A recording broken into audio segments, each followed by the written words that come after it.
Good morning. Are you Victor Charles Campbell Jr.? Yeah.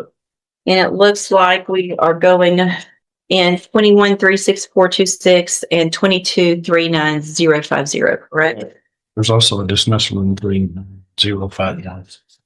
In cause number 21-36426, you're charged with a third-degree felony offense of evading arrest or detention with the use of a vehicle, and that's from November 28th of 2020. The indictment further alleges that you were previously convicted of assault family violence, a third-degree felony, December 5th of 2014.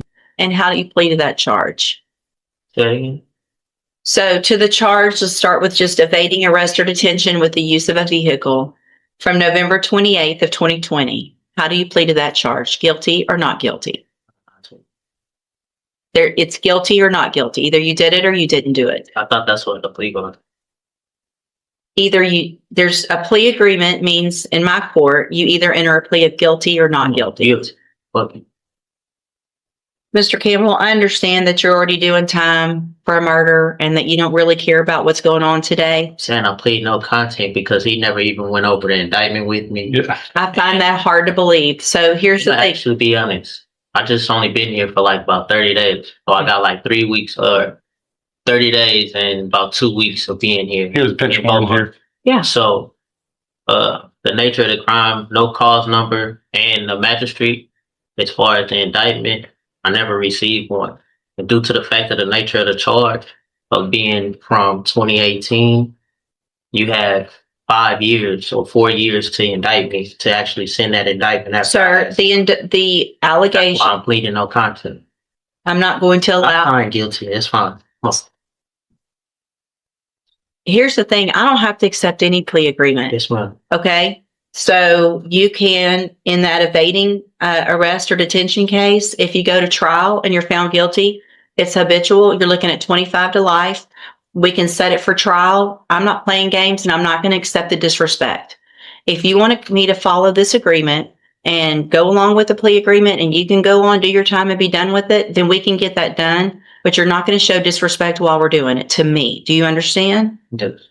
So if you want to go forward, we'll go forward. If not, we'll set it for trial. Mr. Smith will get ready very quickly and we'll get your case tried within a month. And it'll be habitual 25 to life. What do you want to do? It's 18 years. No, the plea agreement. If you go to trial, listen to me. If you go to trial and you're found guilty and your prior convictions, stop talking over me.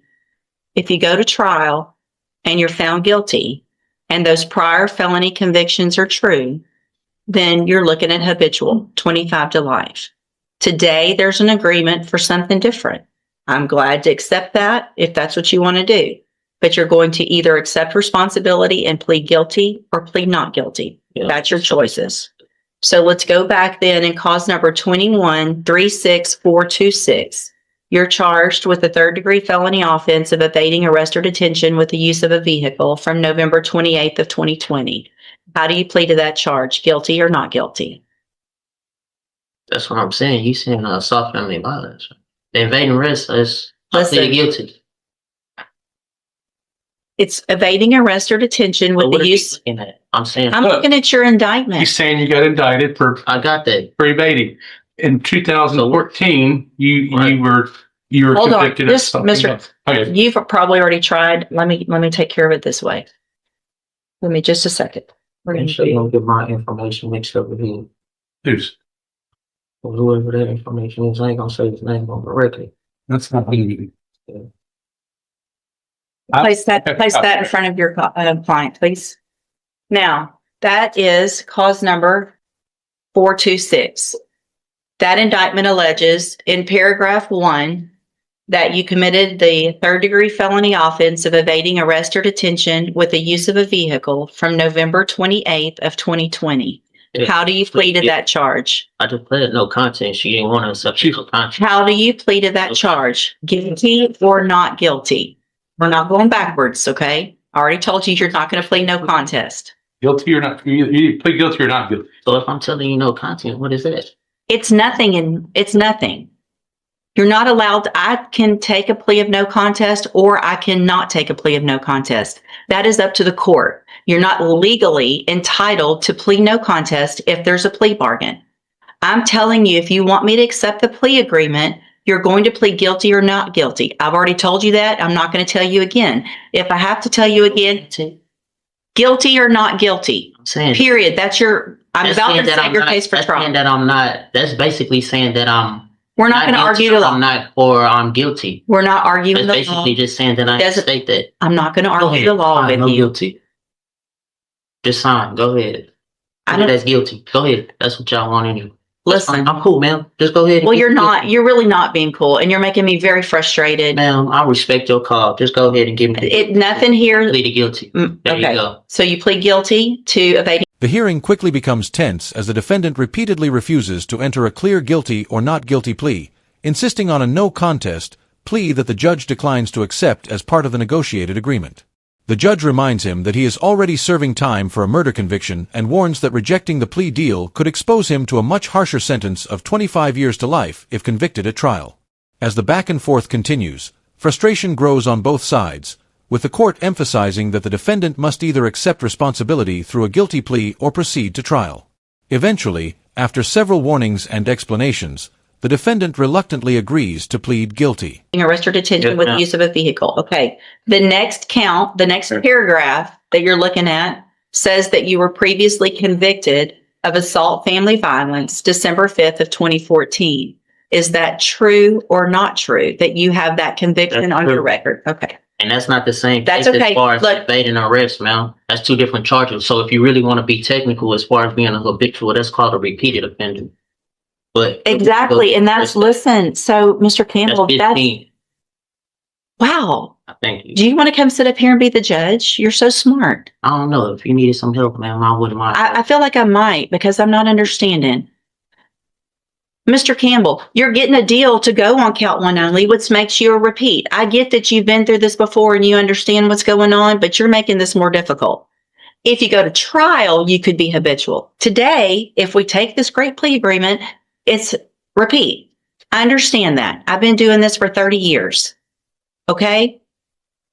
So, did you enter your plea of guilty freely and voluntarily? Guilty. Did anybody force you to plead guilty today? No. Okay. So I have let's go to the next case then. In cause number, and here's that indictment. And in this case, we're just going on count one. Count one only. So in this case, we're going on count one only. So it's just the offense of tampering with physical evidence, a second-degree felony from November 28th of 2020. And how do you plead to that charge? Guilty or not guilty? Pleading no content, but guilty not. So are you pleading guilty to this charge? Yeah. Okay. And did anybody force you to plead guilty in cause number 2239050? We just answered it. I know I have to ask you in each case. It's required by law. It's required by law that I ask you that in every case. Just pleading guilty. Okay. And nobody forced you to do that, right? Speak up so the record can take it down. No, I think you did. You did, but let's go. So no. Okay. So I have in both of those cases here on the tablet some documents that have your signature on them that the state's marked as exhibit number 1. Before you signed those, did you go over them with Mr. Parker? The documents on the tablet, y'all have that? And do you understand if that you'll be waiving or giving any right to appeal? Yes or no, please. Do you understand that? And what we signed the document. Okay. You have to answer out loud, yes or no, so that the record's clear that you understand, that I know you understand what you signed. Okay. I'm not trying to, doesn't have to be that difficult. Just get in, get your deal and get out. You're making this way more difficult than it has to be. Do you also understand if you're not a U.S. citizen could result in your deportation, exclusion from admission to the country, or denial of naturalization under federal law? So what this is, I'm required to ask everyone that. Are you a U.S. citizen? Yeah. Okay. Is there any evidence that Mr. Campbell is not competent? No, you're not. Okay, Mr. Campbell, I'm going to find in each of your cases that you, Mr. Campbell, pay attention to me for a second, please. Oh, well, I ain't drinking. Mr. Campbell, you ready? Yeah. In cause number 21-36426, I'm going to find that you entered your plea of guilty and true freely and voluntarily. Find that you're mentally competent and you understand the nature and the consequences of your plea. Find sufficient evidence to find you guilty, and at this time, find you guilty of evading arrest or detention with the use of a vehicle. Find that prior conviction true. Sentence you in accordance with your agreement to a term of 18 years in the institutional division of the Texas Department of Corrections. You will receive credit on that sentence for any time that you've been in custody that the law gives you the right to receive. So can you say that on record? I'm on the Yes. record. No, I'm saying say that how long I've been in custody. I don't know. I don't have that information. 5 years. Okay, you'll get all the credit that you are entitled to get. The law. And cause number 22-39050, also find that you entered your plea of guilty freely and voluntarily. Find sufficient evidence to find you guilty, and at this time find you guilty of tampering with physical evidence. Sentence you in accordance with your agreement to a term of 18 years in the institutional division of the Texas Department of Corrections. You will also receive credit on that sentence for any time that you've been in custody that the law gives you the right to receive. These two cases will run concurrently, which means together at the same time. And I'm handing you in both of your cases the trial court certifications that shows these were agreements that I followed, and so you've waived your right to appeal. I've also handed you a written admonishment regarding your ineligibility to possess a firearm or ammunition. Because of the judgments entered against you, you're ineligible under Texas law to possess a firearm or ammunition. Possession of a firearm or ammunition could lead to charges against you. Firearm is a legal term. You should read that written admonishment. If you have any questions about the laws that make you ineligible to possess a firearm or ammunition or about how long it lasts, you can talk with your attorney. You can go back with the bailiff. So do I get my papers for my time, sir? Go back with the bailiff.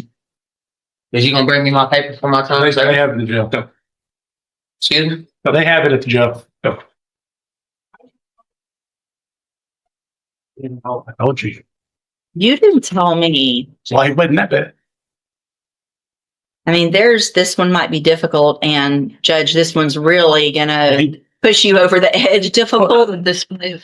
After the plea issue is resolved, the court carefully reviews the defendant's prior convictions and the second felony charge involving tampering with physical evidence. Despite continued interruptions and arguments from the defendant, the judge completes the required legal questions to ensure the pleas are voluntary and valid. The court then formally accepts the plea agreement and imposes concurrent 18-year prison sentences on both cases, meaning the terms will run at the same time rather than consecutively. The judge also advises the defendant about the loss of firearm rights following the felony convictions and directs him back into custody, bringing a difficult and contentious hearing to a close.